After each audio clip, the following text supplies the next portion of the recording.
법원이 보수 성향 단체가 한글날 도심 집회를 허용해달라며 낸 신청을 기각했습니다. 경찰은 지난 개천절과 같이 광화문 주변에 경찰 차량으로 둘러싸는 차벽을 설치하기로 했습니다. 코로나19 신규 확진자가 다시 두 자릿수로 내려온 가운데 추석 연휴 가족 모임을 통한 감염이 잇따르고 있습니다. 이번 연휴에 10만 명이 찾을 예정인 제주는 방역을 강화하고 있습니다. 올해 전역한 연예인 11명의 휴가를 분석한 결과 일반 병사들보다 휴가 일수가 한 달가량 더 많은 것으로 나타났습니다. 각종 행사에 동원돼 받은 위로 휴가 때문인데 특혜 논란이 끊이지 않고 있습니다. 은행 채용 비리가 밝혀진 지 3년이 돼가지만 탈락자들의 억울함은 달라진 게 없습니다. 은행들은 공정하게 채용하겠다며 기준까지 발표했지만 효과를 기대하기 어렵다는 지적이 나오고 있습니다. 이번 겨울은 라니냐에 북극 해역의 얼음까지 크게 줄어들면서 한파 가능성이 제기되고 있습니다. 하지만 온실가스 증가로 겨울 날씨의 불확실성은 갈수록 커지고 있습니다. 기후위기 연속 보도 이어갑니다.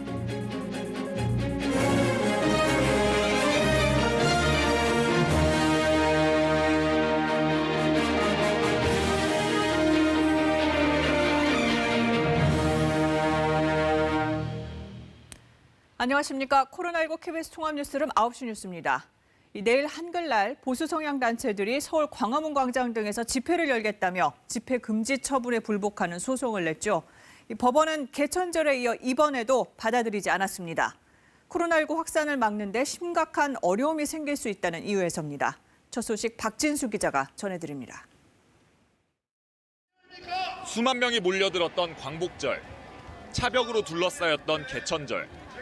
이번 한글날에는 개천절에 이어 광화문에서 대규모 집회가 열리지 못하게 됐습니다.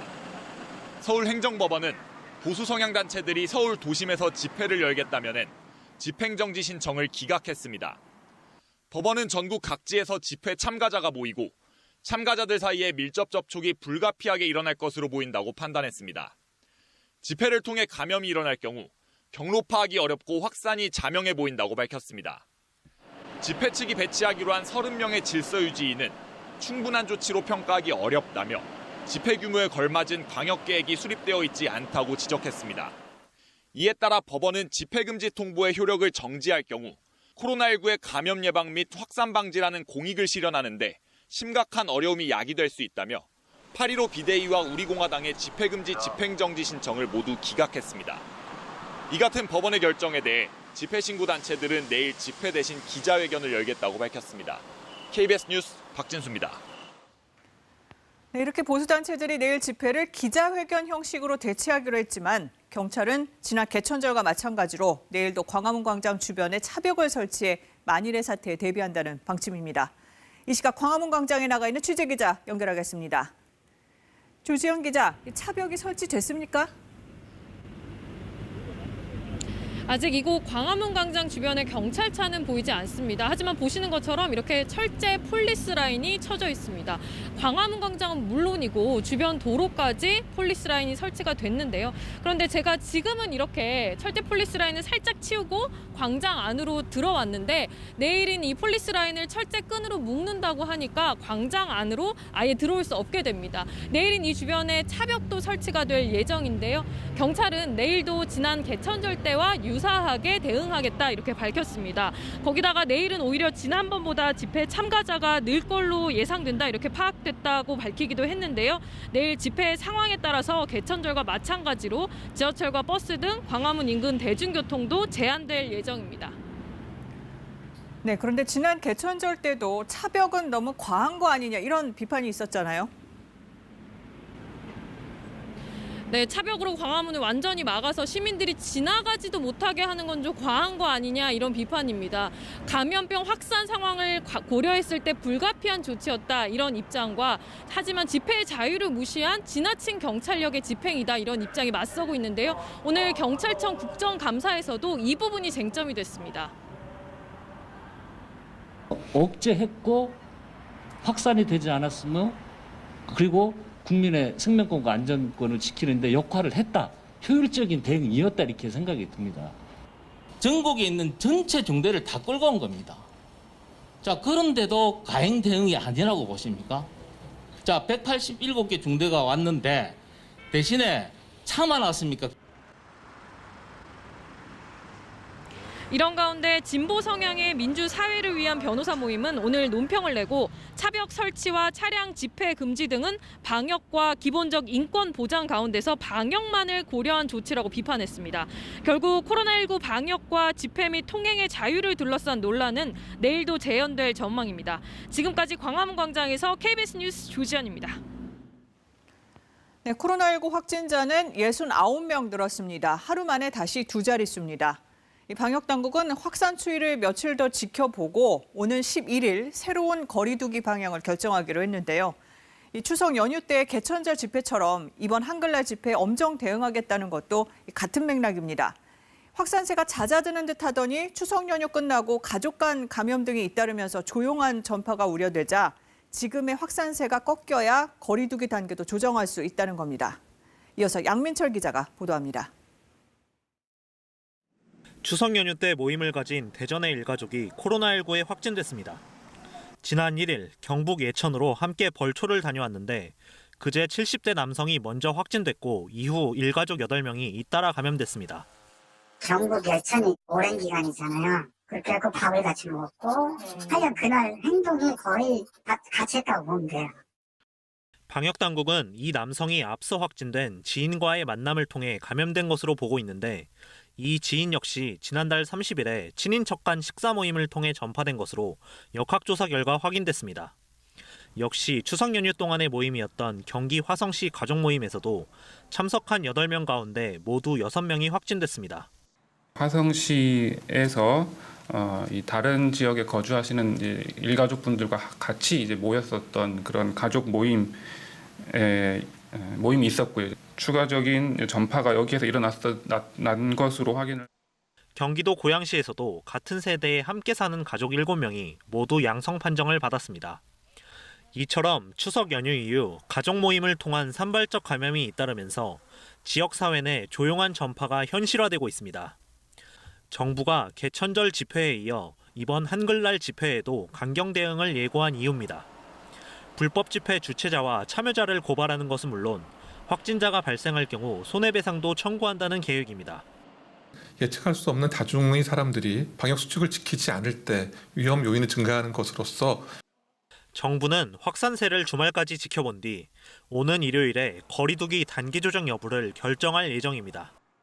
이와 관련해 박능우 보건복지부 장관은 거리두기로 국민의 고통이 커 앞으로 사회적 연대 속에서 자유와 책임을 주는 방향으로 방역 체계를 바꿀 것이라고 말해 거리두기 단계 완화를 시사했습니다.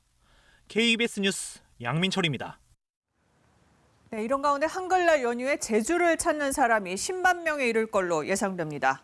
제주도에서는 주민들까지 직접 나서서 촘촘하게 방역망을 짜고 있습니다. 민소영 기자입니다. 방역복을 입은 주민들이 소독약이 든 통을 짊어집니다. 마을 공중 화장실을 찾아 변기와 문 곳곳에 꼼꼼히 소독약을 뿌립니다. 한글날 연휴 기간 제주에서는 주민들로 구성된 30여 개 단체가 나서 많은 사람들이 드나드는 시설을 찾아 소독하고 있습니다. 우리 동네 코로나19 방역 지킴입니다. 이번 연휴로 인해서 관광객들이 많이 유입이 될 걸로 예상해가지고 저희가 이제 지역 자체에서 이제 봉사하러 나왔습니다. 일찌감치 관광객들을 맞이한 관광지에선 방역 담당 직원들이 발열 검사를 하고 마스크를 제대로 쓰고 있는지 방역 수칙을 점검합니다. 안전수칙 잘 지키면서 즐거운 여행 됐으면 좋겠고 다른 여행객들도 다 같이 잘 지켰으면 좋겠습니다. 한글날 연휴 기간 제주를 오가는 이들이 10만 명에 육박할 것으로 예상되면서 제주도가 또다시 방역의 고삐를 당기고 있습니다. 공항과 항만을 통해 제주도로 들어올 때 체온이 37.5도를 넘을 경우 누구나 의무적으로 진단 검사를 받고 격리 조치됩니다. 또 제주에서는 공항과 항만을 비롯한 주요 관광지에선 반드시 마스크를 써야 합니다. 관광객께서는 마스크 착용을 의무화해 주시고 그다음에 사회적 거리두기, 그다음에 고위험 시설 방문 시에는 취입자 명부 작성 등에 적극 협조해 주시기 바랍니다. 지난 추석 연휴 28만 명이 제주를 찾았지만 아직 확진자가 나오지 않은 상황에서 다시 설 연휴를 맞았습니다. 제주도는 바이러스 잠복기가 2주인 만큼 관광객들이 추석 때 강화한 방역 수칙을 그대로 지키도록 안내하고 있습니다. KBS 뉴스 민소영입니다. 10월 단풍의 계절입니다. 이맘때면 전국 국립공원에 평소보다 2배 이상 탐방객이 몰려들곤 하죠. 1년 중에 딱 한철이라 단풍놀이 즐기고는 싶지만 되도록 자제하고 또 가더라도 꼭 지켜달라는 단풍 지침이 나왔습니다. 먼저 단체 여행이 가장 위험한 만큼 대형 버스의 국립공원 주차장 이용이 제한될 예정이고요. 설악산 울산바위, 또 지리산 전망대 같이 사람들 몰리는 58곳엔 출입 금지선이 쳐집니다. 케이블카 탑승 인원도 절반 이하로 줄였습니다. 또 여럿이 음식 나눠 먹기 조심해야 하고요. 산이라고 해도 마스크, 거리 두기는 필수입니다. 올해는 예년보다 일교차가 커서 단풍색이 더 고울 거라는데요. 가을 단풍 안전하게 즐기고 싶다면 방역 수칙 꼭 기억하시기 바랍니다. 네, 다음 소식입니다. 지난 5월 코로나19 역학조사에서 직업과 동선을 속였던 인천의 학원 강사에게 실형이 선고됐습니다. 재판부는 순간적인 잘못된 판단으로 사회 경제적으로 큰 손실이 발생했다고 밝혔습니다. 장혁진 기자입니다. 인천에서 학원 강사로 일하던 20대 남성 A씨는 지난 5월 이태원 클럽과 술집을 다녀온 뒤 코로나19에 확진됐습니다. 이후 역학조사가 이뤄졌는데 직업을 속이고 무직이라 답하고 확진되기 전에 학원에서 수업을 한 사실도 말하지 않았습니다. 방역당국이 조사에 애를 먹는 동안 코로나19는 A씨 제자가 간 코인 노래방 등을 통해 퍼져나갔습니다. 7차 전파까지가 일어난 상황이고 이 사례로 인해서 추가로 발병한 사례는 한 80여 명 정도 되는 걸로. 이 같은 감염병 예방법 위반 혐의로 구속돼 재판에 넘겨진 A씨에게 법원은 징역 6개월을 선고했습니다. 재판부는 일반인들과 다른 성 정체성이 공개되는 게 두려워 순간적으로 잘못된 판단을 한 것으로 보인다고 말했습니다. 하지만 직업과 동선에 관해 20차례 이상 거짓 진술을 하거나 빠뜨려 접촉자에 대한 자가격리가 제때 이뤄지지 않았다고 판단했습니다. 또 사회 경제적으로 큰 손실이 발생했고 지역사회 구성원의 공포심도 이루 말할 수 없었다고 덧붙였습니다. 법원은 A씨가 모든 범행을 인정하고 진지하게 반성하고 있는 점을 고려했다고 양형 이유를 설명했습니다. 구치소에서 자해를 시도하기도 했던 A씨는 앞서 최후 진술에서 평생 사죄하며 살겠다고 말하기도 했습니다. 법정 최고형인 징역 2년을 구형했던 검찰은 법리 검토를 거쳐 항소 여부를 결정할 계획입니다. KBS 뉴스 장혁진입니다. 네, 유럽으로 가보겠습니다. 프랑스에서는 매일같이 최다 확진자 기록이 나오고 독일은 영업 제한에 나섰습니다. 각 나라가 방역 고삐를 조이고 있는데 확진자 증가 속도를 따라가진 못하고 있습니다. 파리 양민효 특파원입니다. 코로나19로 최고 경계령이 발령된 지 나흘째. 파리의 일상은 달라진 것이 없습니다. 식당을 빼고 모든 술집과 카페에 영업 중단 명령이 내려졌지만 문을 닫은 곳은 보기 힘듭니다. 느슨한 규제 때문입니다. 커피 전문점인 스타벅스도 영업을 계속하고 있습니다. 샌드위치 같은 간단한 음식을 팔고 있어서 레스토랑에 가깝다는 이유에서입니다. 어제 프랑스의 신규 확진자는 18,000여 명. 나흘 만에 또 최다 확진 기록입니다. 마크롱 대통령이 다시 추가 조치를 경고했지만 단속에 항의하며 술집 주인들은 프랑스 의회 지하철역에서 술판을 벌였습니다. On comprend que la situation elle est relativement injuste parce que quand on prend le métro bondé, est-ce qu'on est plus en sécurité que dans un bar? 사람들은 집이나 몰래 문 연 클럽에 모여 파티를 합니다. 비교적 선방해온 독일도 이젠 사교의 시간이 끝났다며 심야 영업 제한에 나섰습니다. 하루 새 2,900명 가까이 신규 확진자가 나왔는데 10% 이상이 수도 베를린에 집중돼 비상이 걸린 겁니다. Nachts irgendwie Partys zu machen, sich zu treffen, aber insgesamt ist auch die Botschaft, die Zeit der Geselligkeit ist vorbei. Die Lage in Berlin ist ernst. 벨기에도 수도 브뤼셀 카페와 술집을 한 달간 폐쇄했고 이탈리아는 최대 135만 원 과태료를 걸고 실외 마스크 착용도 의무화했지만 유럽 내 누적 확진자는 600만 명을 넘은 걸로 집계됐습니다. 파리에서 KBS 뉴스 양민효입니다. 네, 세계적인 K-팝 스타 방탄소년단을 비롯한 대중예술 분야에도 병역 특례를 적용해야 한다, 안 된다 논란이 뜨겁죠. 가장 큰 걸림돌은 형평성 문제입니다. 그런데 연예인들은 막상 군대에 가도 일반 병사보다 휴가가 많아서 특혜 논란이 끊이지 않고 있습니다. KBS가 국회 국방위 소속 더불어민주당 김병규 의원과 함께 올해 전역한 연예인 11명의 휴가일수를 분석해봤습니다. 평균 휴가일수가 82일, 일반 병사들보다 한 달 정도 더 많았습니다. 사회적으로 물의를 일으킨 뒤 입대한 연예인들도 예외는 아니었습니다. 김지선 기자의 단독 보도입니다. 가수 정준영이 보낸 불법 촬영 성관계 영상을 보고 여성을 비하하는 발언을 주고받아 물의를 일으킨 전 CN블루 멤버 종현. 군복무를 마칠 때까지 총 81일의 휴가를 썼습니다. 역시 불법 촬영 영상을 받아본 가수 용준형도 그룹 하이라이트를 탈퇴하고 입대했는데 지금까지 64일의 휴가를 썼습니다. 현역으로 입대했다가 사회복무 요원으로 편입돼 아직 복무 중인데 벌써 일반 병사 평균 휴가일을 넘어선 겁니다. 최근 만기 전역한 인기그룹 샤이니 멤버 키는 69일, 드라마 태양의 후예로 이름을 알린 배우 김민석 88일, B2B의 서은광은 무려 108일이나 됐습니다. 휴가 일수가 많은 이유, 먼저 각종 행사에 동원돼 받은 위로 휴가 때문이었습니다. 지휘관 재량에 맡기다 보니 그동안 특혜 논란이 끊이지 않아 국방부가 지난해 말 관련 훈련까지 고쳤습니다. 행사 지원을 위한 파견 횟수를 5차례 이내로 통제하고 파견 기간은 최대 3개월, 행사 지원과 관련한 휴가는 10일을 넘지 못하겠습니다. 그러나 근무 피로도 등을 고려해 장성급 지휘관이 승인한 경우 또는 국가 행사 등으로 장관이나 각군 총장이 필요하다고 인정하면 예외로 규정해 특혜 논란을 막기엔 역부족입니다. 특히 병가를 포함한 청원 휴가 일수는 더 크게 벌어집니다. 올해 전역한 일반 병사가 복무 기간 내내 쓴 청원 휴가는 평균 3일. 그러나 같은 시기에 제대한 2AM 출신 진우는 치료 등을 이유로 쓴 청원 휴가만 46일. 샤이니 온유는 수술 등으로 37일. 용준영은 지금까지 33일을 썼습니다. 아프면 병가를 내는 게 당연하지만 일반 병사는 제대로 못 누리는 권리를 연예인만 활용하는 거 아니냐는 지적이 나옵니다.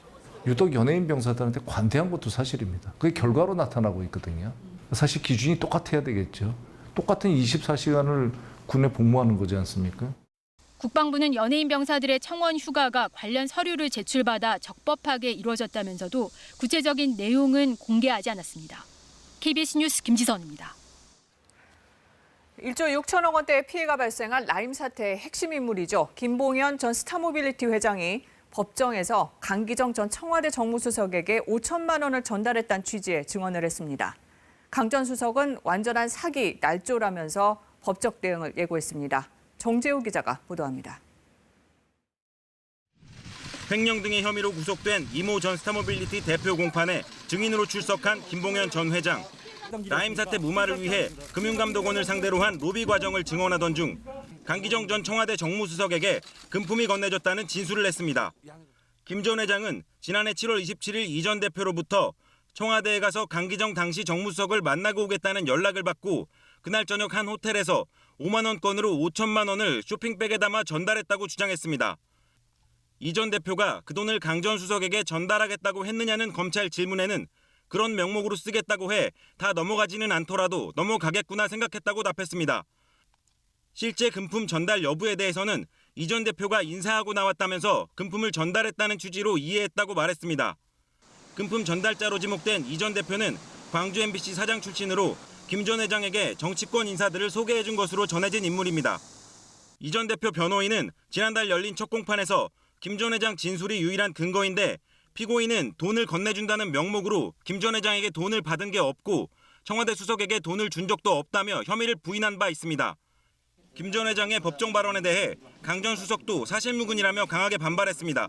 강 전 수석은 저와 관련된 금품 수수 내용은 완전한 사기 날조라며 금품 수수와 관련해 한치의 사실도 없다고 주장했습니다.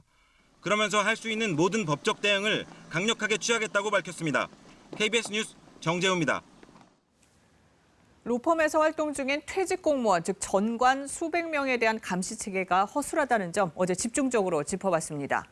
이 로펌의 전관 수요가 많은 공정거래위원회의 경우 한 해 평균 3천 건이 넘는 사건을 처리합니다. 그런데 90% 가까이는 법률 대리인이 어딘지, 그러니까 전관이 개입했는지 알 수 없는 상태에서 사건이 마무리됩니다. 송명희 기자가 보도합니다. 이 시멘트 회사는 2015년 시멘트값 담합 혐의로 적발됐습니다.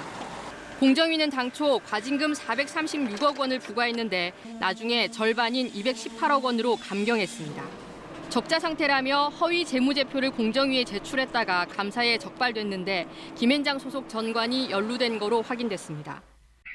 그쪽에 사람들이 그쪽 출신들이 많으면 간단합니다. 세금이 500억짜리가 이 정도로 이렇게 적용해서 300억 되고 그거는 매우 쉬운 일이에요. 그러니까 투입 대비 효율이 좋을 수 있는 투자라고 볼 수 있거든요. 로펌이 전관을 찾는 이유 중 하나입니다. 공정위가 다루는 사건은 한 해 평균 3,700건. 사건을 인지하면 조사를 거쳐 심의에 회부하고 전원회의는 고발, 시정명령, 과징금 등의 심판을 내리는데 법률 대리인이 누군지는 심의에 회부돼야 공개됩니다. 조사 단계에서는 정관이 있는지는 물론 법률 대리인이 어딘지, 있는지 없는지조차 알 수가 없습니다. 2014년부터 5년 동안 전체 사건의 89%가 심의에 회부되지 않고 심사관 전결로 경고, 과태료, 무혐의 등의 가벼운 처분을 받고 종결됐습니다. 전관 감시의 사각지대라는 비판이 나옵니다. 깜깜이 조사가 진행되기 때문에 공정위 조사 단계에서부터 사건 처리 시스템에 로펌 등 법률 대리인이 어디이고 정관이 있는지 없는지를 등록하도록 제도 개선을 하는 것이 필요합니다. 올 들어 지난 9월까지 심의에 회부된 사건 369건 가운데 147건, 40%는 김앤장 등 5대 로펌이 법률 대리를 맡은 것으로 확인됐습니다. KBS 뉴스 송명입니다. 의대생들의 국가고시 재응시 문제를 해결하기 위해 주요 대학 병원장들이 오늘 국민에게 사과했습니다. 학생들에게 기회를 한 번 더 달라는 취지였는데 여론을 어떻게 수습하느냐가 최대 과제로 보입니다. 보도에 김민혁 기자입니다. 시험을 거부했던 의대생들에게 의사 국가고시 재시험을 치르게 해줘선 안 된다는 청와대 국민청원. 57만여 명이 동의했습니다. 여론이 좋지 않은 상황에서 이번엔 주요 대학 병원장들이 나섰습니다. 어려운 시기 국민께 심려를 끼쳐 죄송하다며 먼저 고개를 숙였습니다. 국민들의 마음을 잘 헤아리지 못한 이 점을 깊이 반성합니다. 질책은 선배들에게 해주십시오. 신규 의사가 배출되지 못할 경우 심각한 의료 공백이 우려된다며 국민권익위원회 차원의 중재도 요청했습니다. 권익위에서도 하지만 이 문제를 해결하기 위해서는 국민들의 공감과 또 동의가 선행되어야 합니다. 하지만 시험 당사자인 의대생이 아닌 선배 의사들만 나서는 데 대해 비판의 목소리도 나왔습니다. 지금 본과 4학년 의대생들의 마음 상태가 어떤가요? 실제로 직접 대국민 사과를 할 가능성 없는지도 말씀 주십시오. 정부가 1년에 수백 개를 치르고 있는 국가시험을 어느 한 시험만 예외적으로 응시자들의 요구에 의해서 시험이 거부되고 또 재응시한다는 것은 사회적으로 정말 어려운 문제입니다. 보건복지부 관계자는 뒤늦게라도 사과 표현을 한 것은 다행이지만 국민 안전이 위협받았는데 의료 행위에 있어 배타적 권리가 있는 의사들이 이를 이행하지 않고 단체 행동을 한 것에 대해 명확히 해소되지 않았다며 아쉬움을 나타냈습니다. 정부는 달라진 게 없다면서도 국민적 동의를 확인하는 방식으로 국회에서 이를 논의할 수도 있을 것이라고 덧붙였습니다. KBS 뉴스 김민혁입니다. 상온 노출이 의심된 독감 백신의 운송 과정이 담긴 영상을 KBS가 입수했습니다. 냉장 유통 원칙을 지키지 않고 백신을 주차장 바닥에 그냥 내려놓는 모습 등이 고스란히 찍혔습니다. 이효연 기자가 단독 보도합니다. 올해 독감 백신 운송업체인 신성약품의 물류센터. 백신을 실은 11톤 트럭의 양쪽 문이 모두 열려 있습니다. 상온에 그대로 노출된 겁니다.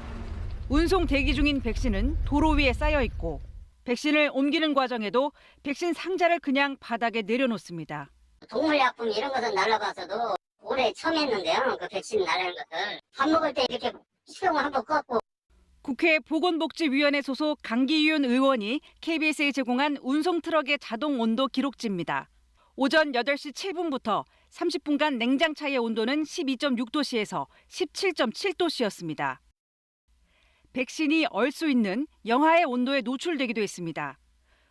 모두 백신 운송의 적정 온도인 2도씨에서 8도씨를 벗어났습니다. 국정감사의 증인으로 나온 신성약품 관계자도 문제점을 인식하고 있었습니다. 온도가 이탈된 거는 순간에 저런 현상이 일어났다면 모르겠는데요. 계속적으로 일어났다면 문제가 있는 겁니다. 전문가들은 콜드체인, 냉장 유통의 원칙은 반드시 지켜져야 하는 기본이라고 강조합니다. 온도 변화가 예상이 될 경우에는 아이스박스 같은 걸 이용을 해서 배송을 하는 거죠. 온도가 유지가 안 될 경우에는 품질이 변할 수가 있어요. 때문에 백신 운송 과정에 전면적인 개선이 필요하다는 지적이 나옵니다. 백신을 운송하는 데 있어서는 질본청 사항실에서 실시간 그 사항을 알 수 있고 온도를 체크할 수 있는 그런 사항실을 운영해야 된다고 봅니다. 질병관리청은 오늘 국정감사 자리에서도 백신 유통 체계를 개선하겠다고는 밝혔지만 구체적인 계획을 내놓지 않았습니다. KBS 뉴스 이효연입니다. 주요 시중 은행들의 채용 과정에 부정이 있었다는 조사 결과가 나온 지 3년이 다 돼가는데 탈락자들의 억울함은 달라진 게 없습니다. 합격점을 받고도 탈락했다는 피해 사실을 인정받는 것조차 쉽지 않습니다. 보도에 김민철 기자입니다.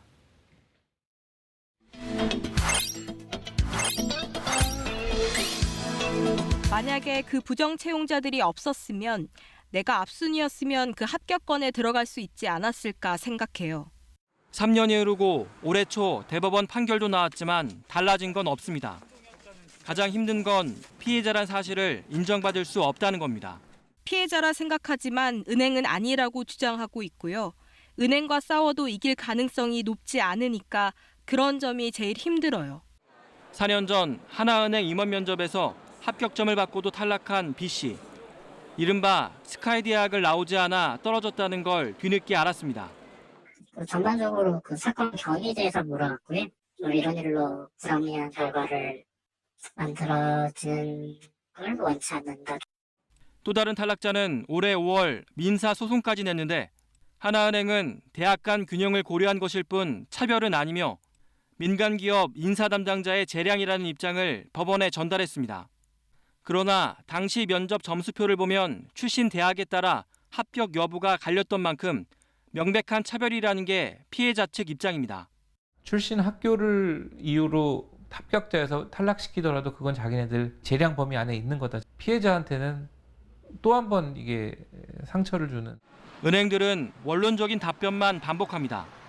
우리은행은 법원 판결에서도 피해자가 특정되지 않은 만큼 구제는 힘들다고 말했고 하나은행은 재판이 진행 중인 상황이라 할 말이 없다고 밝혔습니다. KBS 뉴스 김민철입니다. 은행들의 채용 비리 혐의를 인정하는 판결이 잇따라 나왔고 일부는 재판이 진행 중인데요. 이 사건 이후 은행연합이 공정한 채용을 하겠다고 규범까지 발표했지만 별 효과가 없다는 지적이 나오고 있습니다. 이어서 김도영 기자입니다. 채용 비리 혐의로 검찰은 7개 은행을 기소했습니다. 그중 4개 은행은 대법원이 부정 채용으로 결론 내렸고 3곳은 재판이 진행 중입니다. 판결이 나왔다고 상황이 바뀐 건 없습니다.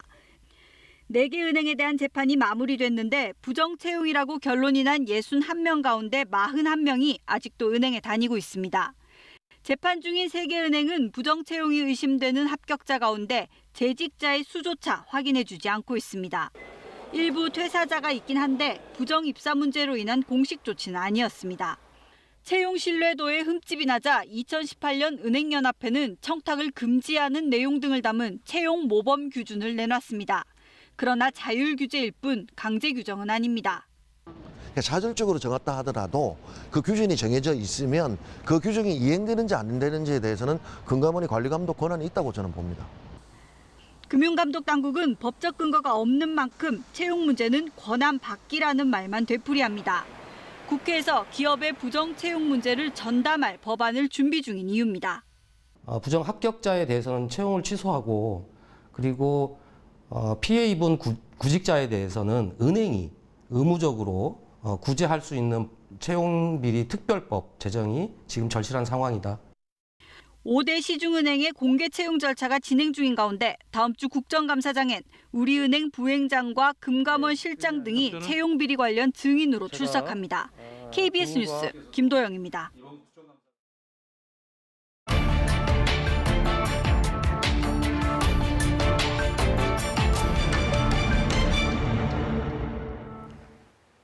지난 3년 여름의 경고 마지막 순서입니다. 이 기후변화와 기록적인 재난을 보면서 올겨울은 또 어떨지 걱정입니다. 지난해 겨울은 1973년 관측 이후 가장 기온이 높았습니다. 겨울 석 달 동안 한파일수가 전국 평균 0.4일밖에 안 됐는데요. 보통 온난화라고 하면 이렇게 따뜻한 것만 생각하는데 꼭 그렇지 않습니다. 최근 10년 동안 한파일수는 과거 30년 평균과 비교해 오히려 늘었습니다. 특히 2010년과 2012년에는 평년보다 2배 이상 한파가 길어서 온난화의 역설이라는 말이 나왔죠. 이번 겨울은 어떨까요? 신방실 기상 전문 기자가 취재했습니다. 올 초부터 지구촌을 휩쓸었던 기상이변. 이번 겨울도 예외가 아닐 것으로 보입니다. 적도 동태평양의 수온이 낮아지는 라니냐 시기에 접어들었기 때문입니다. 라니냐 현상은 전 지구적인 대기 순환을 변화시켜 가뭄과 폭우, 한파 같은 극단적인 날씨를 몰고 옵니다. 한반도의 경우 북풍이 자주 불어와 춥고 건조한 시기를 보내게 되는데 특히 초겨울인 12월이 그렇습니다. 북극의 상황도 심상치 않습니다. 지난달 15일 북극 얼음 면적은 374만 제곱킬로미터로 올해 최소치에 도달했습니다. 위성 관측 이후 2012년에 이어 두 번째로 많이 녹은 겁니다. 특히 우리나라 겨울 추위와 상관관계에 있는 북극 해역의 얼음이 크게 줄었습니다. 동시베리아나 바렌츠 쪽이 굉장히 많이 녹았었거든요. 그쪽이 많이 녹으면 한반도에는 영향을 많이 받는 게 과거 데이터로는 입증이 돼 있으니까. 이번 겨울은 라니냐에 북극의 영향까지 더해져 한파 가능성이 있다는 겁니다. 실제로 북극의 얼음 면적이 역대 최소였던 2012년엔 최근 30년 사이 가장 혹독한 겨울 한파가 한반도에 찾아왔습니다. 또 2010년과 17년엔 북극 영향은 상대적으로 덜했지만 라니냐가 겹치면서 강추위가 이어진 것으로 분석됩니다. 추운 겨울을 유도하는 인자들이거든요. 그러니까 적도 지역에는 엘니냐보다는 라니냐, 북극에는 바렌츠가 많이 녹으면 우리나라. 하지만 변수가 있습니다. 급격히 늘고 있는 온실가스입니다. 서해안 안면도에 자리 잡은 이 기후변화 감시소는 40m 높이의 관측탑에서 공기를 빨아들인 뒤 이산화탄소를 포함한 온실가스 농도를 측정합니다. 국내 이산화탄소 농도는 지난해 417.9ppm까지 치솟아 역대 최고치를 기록했습니다. 1999년도부터 측정을 하고 있는데요. 그 당시만 해도 370대 정도로 시작을 했는데 2013년도가 되면서 우리 연평균이 CO2의 연평균이 400ppm이 넘었습니다. 이산화탄소는 한 번 배출되면 대기 중에 100년 넘게 머물면서 지구 기온을 끌어올립니다. 특히 동아시아 지역은 온실가스 배출량이 많습니다. 이 때문에 기후예측 모델에선 올해도 한반도의 겨울은 온난할 거란 정반대의 예상이 나오고 있습니다. 올겨울 한파가 찾아올지는 이달 중순까지 유라시아 대륙에 얼마나 많은 눈이 쌓이는지 등을 관찰한 뒤에야 알 수 있을 것으로 보입니다. 하지만 분명한 것 한 가지는 온실가스의 증가로 겨울 날씨의 불확실성이 이전보다 훨씬 커지고 있다는 점입니다. 온실가스 농도가 앞으로 계속 늘어난다면 해마다 날씨의 변동폭이 커지고 과거 평균을 뛰어넘는 기상 이변도 더 잦아질 것으로 예상됩니다. 지난 3년 동안 한반도에 찾아온 역대 최악의 폭염과 태풍 집중호우. 재난이 이미 다가온 미래임을 경고하고 있습니다. KBS 뉴스 신방실입니다. 비대면 추석 연휴를 마치니 버려진 스티로폼 쓰레기가 산을 이뤘습니다. 하얗게 눈 덮인 빙하를 보는 것 같습니다. 이 지구온난화로 무섭게 녹아내린 빙하, 또 도시화로 인한 환경 파괴는 기후 위기의 주요 요인입니다. KBS는 나흘 동안 지난 3년간 여름이 보내온 경고를 기획 취재로 전해드렸습니다. 잦은 태풍과 긴 장마, 또 점점 더 춥거나 더워지는 날씨는 자연이 우리에게 보내는 경고이자 구조 신호입니다. 지금 당장 행동하라는 환경단체들의 주장은 절박한 위기감에서 나온 거죠. 얼마 전에 열린 이 행사에서는 공감하는 시민들이 생명을 뜻하는 3천여 컬레의 신발을 놓았는데 모두 입을 모아서 우리는 살고 싶다고 말했습니다. KBS 9시 뉴스에서는 현실로 닥쳐오고 있는 기후위기의 실태와 대안을 앞으로도 지속적으로 보도해 나가겠습니다. 국회 국정감사 이틀째인 오늘 공무원 피살 사건이 관련 상임위 3곳에서 핵심 쟁점이 됐습니다. 통일부 국감에서는 조성길 전 북한 대사 대리의 입국 사실이 언론에 노출된 과정이 도마 위에 올랐습니다. 신선민 기자가 보도합니다. 공무원 피살 사건은 어제에 이어 오늘도 국감 핵심 쟁점이었습니다. 통일부 국감에서는 청와대와 정부 대응의 적절성을 두고 여야 공방이 벌어졌습니다. 대통령이 제대로 조치를 취했다면 우리 국민을 살릴 기회가 분명히 있었습니다. 정확하게 알 수 없는 상황에서 구체적 액션을 취하라라는 것은 좀 사리에 맞지 않다라는 거고요. 공방이 이어지는 가운데 여당 위원회 표현을 두고 고성이 나오기도 했습니다. 계속적으로 야당 의원님들께서는 반복해서 고장난 레코드 판 돌리듯이 돌리고 계십니다. 합참에 대한 국감에서는 북한군의 소각 장면이 불빛으로 관측된 영상과 사진을 군이 갖고 있다는 사실이 확인됐습니다. 시신을 소각했다고 40분간 탔다고 하는데 제가 알기로는 영상이 있는 걸로 알고 있습니다. 의장님은 영상을 보셨습니까? 그 사진으로 이렇게 조금 찍힌 것만 하나 봤습니다. 원인철 합참의장은 북한군 감청에 시신을 의미하는 단어는 없었지만 월북 의미의 단어는 있었다고 답했습니다. 해수부 국감에서도 공무원 피살 사건이 쟁점이었습니다. 국민의힘 권성동 의원은 실종 당시 해류를 분석한 결과 NLL 2부까지 표류해서 도착할 수도 있었다고 주장했습니다. 인위적인 노력을 했기 때문에 북측해역으로 갔다. 이런 엉터리 수사 결과를 발표하는 걸 보면서 나는 그 해경청의 수준이 굉장히 의심스럽다. 이틀 전 한 언론 보도로 알려진 조성길 전 북한 대사대리의 한국행 사실을 두고서는 의도성 의혹이 제기됐습니다. 이 공개가 유출이라고 보십니까? 의도적인 공개라고 보십니까? 정치적으로 정보를 활용하는 이런 거는 하지 않고 있습니다. 이와 관련해 복수의 외교 소식통은 조 전 대사대리 부인이 딸이 있는 북한으로 돌아가기 위해 자발적으로 언론사 한두 곳을 접촉하면서 알려졌다고 전했습니다. KBS 뉴스 신선민입니다. 민주당이 국민의힘을 향해 국감이 끝나는 이달 26일까지 공수처장 후보 추천위원을 선임하라고 최후 통첩했습니다. 그때까지 위원 선임을 안 하면 법을 바꿔서라도 공수처를 출범하겠다고 했는데 국민의힘은 해볼 테면 해보라는 입장입니다. 임세흠 기자가 보도합니다. 국정감사 와중에 민주당의 대표와 소속 법사위 의원들이 한자리에 모였습니다. 안건은 출범이 미뤄지고 있는 공수처. 이낙연 대표는 공수처 출범은 피할 수 없는 책임이라고 강조했습니다. 비정상적인 상황이 석 달 가까이 계속되고 있습니다. 이 상황을 우리가 어떻게 해야 할 것인가 하는 것이 우리 앞에 놓인 숙제가 돼버렸습니다. 현행 법에 따르면 공수처장은 우선 처장 후보를 추천하는 7명이 정해져야 하는데 국민의힘은 자당목 2명을 선임하지 않는 방식으로 공수처 출범을 지연시켜왔습니다.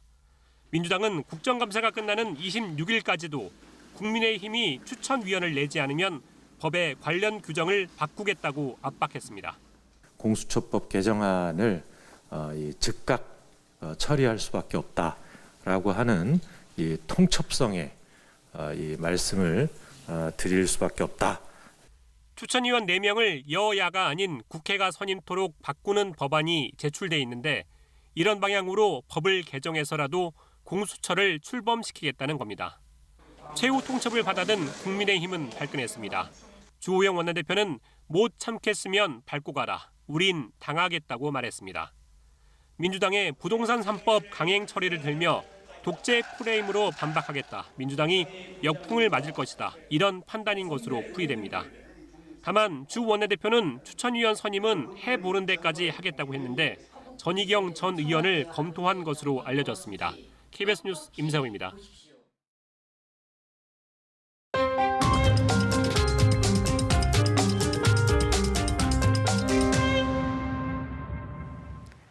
지난 일주일 동안 일하다 숨진 노동자, 노동건강연대와 KBS가 집계했더니 모두 10명입니다. 일하다 숨진 노동자 현황을 전해드린 게 오늘로 14주째인데 10명 아래로 내려간 적 한 번도 없습니다. 여기 또 하나의 숫자가 있습니다. 661. 올해 들어 지난달까지 산업재해로 숨진 노동자들입니다. 지난해 같은 기간과 비슷한 수준인데 1년 동안 달라진 게 없다는 얘기겠죠. 그런데 이 숫자, 실제 일하다 숨진 노동자를 전부 포함하고 있을까요? 산업재해로 인정받지 못했거나 무엇보다 사업주가 산재 사고를 감춘 경우도 적지 않습니다. 위험에 노출된 노동자들 KBS의 연속 보도 이어갑니다. 이렇게 산재 사고를 신고하지 않거나 은폐하다 적발된 사례가 최근 5년 동안 4,500건이 넘는다고 합니다. 그만큼 노동자들이 일하다 다치거나 숨져도 합당한 보상을 받지 못했다는 건데요. 그래서 중대재해기업처벌법 제정에 대한 목소리도 더 커지고 있습니다. 손은혜 기자가 취재했습니다. 산업재해가 일어나면 사업주는 감추고 싶어 합니다. 산재보험료가 올라가는 등 불이익이 커지기 때문입니다. 지난 2016년부터 5년 동안 산업재해가 발생했는데도 보고되지 않은 건수는 4,600건 정도. 사업장에 부과된 과태료는 160억 원 가까이 됩니다. 지난 2017년 산업안전보건법이 바뀌면서 산재 은폐에 대한 처벌이 강화됐다지만 관행이 여전한 겁니다. 오늘 환노위 국감에서는 산재 은폐에 대한 문제 제기가 이어졌습니다. 안일한 근로감독과 노동자를 위험으로 내모는 기업의 태도를 고치지 않는 한 산업재해는 계속 발생할 것이고 특히 사업주가 산재 책임에서 빠져나갈 수 있도록 한 현행 법이 문제를 더 악화시킨다는 지적입니다. 책임자 처벌을 강화하기로 해놓고는 사고를 당하는 것도 책임을 지는 것도 노동자만 하는 이러한 상황에 대해서 정의당이 1호 법안으로 발의한 중대재해기업처벌법입니다. 산재 책임 범위를 대폭 넓혀놓았습니다. 산재가 발생하면 원청업체나 최고 경영자 등이 책임을 피하기 어렵습니다. 산재 예방뿐만 아니라 은폐도 줄어들 것이라는 주장입니다. 외주화시켰던 것을 훨씬 더 이제 잘 관리 감독을 하거나 아니면 직접 고용하는 방식이 될 거고 노동자들이 그 은폐된 것에 대해서 적극적으로 알릴 수 있는 조건들이 이에 대해 이재갑 고용노동부 장관은 취지에는 공감한다면서도 일단 현행 법 안에서 산재 관리를 하겠다는 입장을 보였습니다. KBS 뉴스 손은혜입니다. 전월세 시장 안정을 위한 임대차 3법이 시행된 지 2달이 넘었지만 서울 전셋값은 67주 연속 올랐습니다. 서울 마포에서 전세를 살고 있는 홍남기 경제부총리도 곧 전세 계약이 만료돼 집을 구해야 하는 처지가 되었습니다. 보도에 이지윤 기자입니다. 서울 마포의 아파트 단지. 홍남기 경제부총리가 전세로 살고 있는 곳입니다. 내년 1월이면 전세 계약이 만료되는데 최근 집주인이 계약 연장이 어렵다는 뜻을 전했습니다. 집주인이 실제 들어와 산다고 했기 때문에 바뀐 임대차법을 적용해도 홍 부총리 측은 계약갱신 청구권을 행사할 수 없게 됩니다. 곧 다른 집을 찾아야 할 형편이 됐지만 전세 호가가 2억 원 정도 오른 데다 물량도 크게 줄어 쉽지 않을 것으로 보입니다. 여덟 달 2년 됐거든요. 지금 활발하게 움직여야 될 건데 저희는 없어요. 거의 한 2년 이상 몰랐죠. 8억 5천은 그 자리에서 나와요. 실제로 최근 전셋값 급등세는 지역을 가리지 않고 나타나고 있습니다. 지난달 전국 전셋값 상승폭이 5년여 만에 최대치를 기록했고 서울은 이번 주에도 0.08% 오르면서 67주 연속 상승세를 이어갔습니다. 집주인분께서 매매가 되지 않으면 실거주를 해야 된다고 난감한 상황이 되는 상황입니다. 5% 이상 되는 금액을 제시한다든지 월 20만 원이라는 이제 월세를 추가로 지불해야 되는 상황까지 고려하고 있습니다. 정부도 전셋값이 단기간에 안정되긴 어려울 것으로 보고 있습니다. 2개월 정도면은 그래도 어느 정도 임대차 3법의 그 계약갱신 청구권의 효력이 나지 않겠느냐 했는데 한 2개월 정도가 지나가는데 아직까지 전세 시장이 안정화되지 못해서 한글날 연휴가 끝나고 본격적인 가을 이사철이 시작되면 전세 물량 찾기가 더 어려울 것이란 전망도 나오는 상황.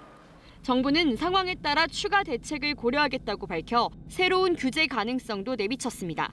KBS 뉴스 이지윤입니다. 다음 달 3일 미 대선을 앞두고 열린 부통령 후보 TV 토론에서 공화당과 민주당 후보가 신경전을 벌였습니다. 백악관 집무실에 복귀한 트럼프 대통령은 자신이 코로나19에 걸린 것은 신의 축복이라고 말했습니다. 워싱턴에서 서지영 특파원이 전해왔습니다. 부통령 후보들은 TV 토론 시작부터 코로나19 대응을 놓고 격돌했습니다. The Vice President and the President were informed about the nature of this pandemic. They knew what was happening and they didn't tell you.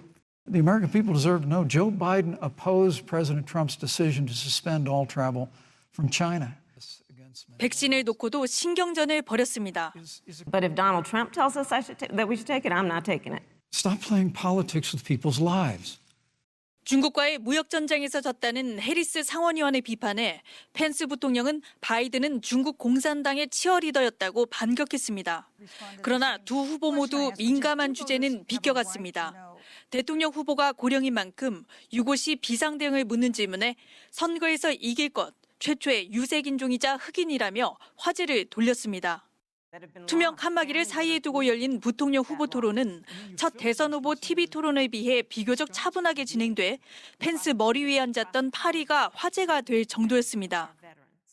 백악관 내 추가 감염이 잇따르고 있는 가운데 크리드 베일리 백악관 인사보안실장이 코로나19 감염으로 중태라고 블룸버그 통신이 전했습니다.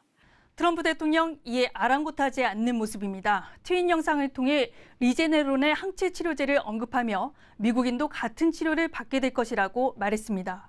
So, I think this was a blessing from God that I caught it. This was a blessing in disguise. 완치도 되기 전 퇴원한 뒤 집무실에 복귀한 트럼프 대통령은 또 다른 논란을 낳고 있습니다. 집무실인 오벌 오피스 앞에 경계를 선 해병대원은 마스크도 쓰지 않았습니다. 워싱턴에서 KBS 뉴스 서지영입니다. 독일 베를린 도심에 세워진 평화의 소녀상에 대해 시 당국이 허가를 취소하고 일주일 안에 철거하라고 명령했습니다. 일본 정부가 지속적으로 철거 요구를 한 뒤에 이런 결정이 내려졌습니다. 베를린 유광석 특파원의 보도입니다. 지난달 28일 베를린시 주택가에 세워진 평화의 소녀상. 시민들이 관심 있게 바라보며 설명문도 읽어봅니다. 그런데 설치 허가를 내줬던 구청이 어제 갑자기 허가를 취소한다며 오는 14일까지 철거하라고 소녀상을 세운 시민단체에 통보했습니다. 구청은 철거 명령 사유에 대해 신청 당시 알리지 않은 설명문을 설치해 독일과 일본 관계에 긴장이 조성됐다고 밝혔습니다. 또 보편적인 전쟁 피해 여성 문제가 아닌 한국 측 입장에서 일본을 겨냥하는 것은 공공장소를 도구화하는 것이라고 설명했습니다. 시민단체인 코리아 협의회는 신청 당시 역사적 배경을 설명할 것임을 밝혔다고 말합니다. 전 세계적으로 여성들이며 모든 사람들 인류가 배울 수 있는 그러한 내용이라고 이미 신청을 해서 저는 허가를 받았다고 생각했는데 또 독일 시민단체들과 협력해 가처분 신청을 비롯한 법적 절차를 진행할 계획입니다. 일본 정부가 소녀상 철거를 위해 노력하겠다고 밝힌 이후 주독 일본 대사관은 베를린 주정부와 해당 구청에 잇따라 철거 요구 입장을 전달했습니다. 외교부는 적절한 대응을 검토하겠다고 밝혔습니다. 이것을 인위적으로 철거하고자 정부가 관여하는 것은 문제 해결에 결코 도움이 되지 않고 일본 스스로 밝힌 바 있는 책임 통감과 사죄 반성의 정신에도 역행하는 행보라고 봅니다. 당초 1년 허가를 받은 소녀상이 앞으로 일주일 안에 철거될 위기에 처했습니다. 베를린에서 KBS 뉴스 유광석입니다.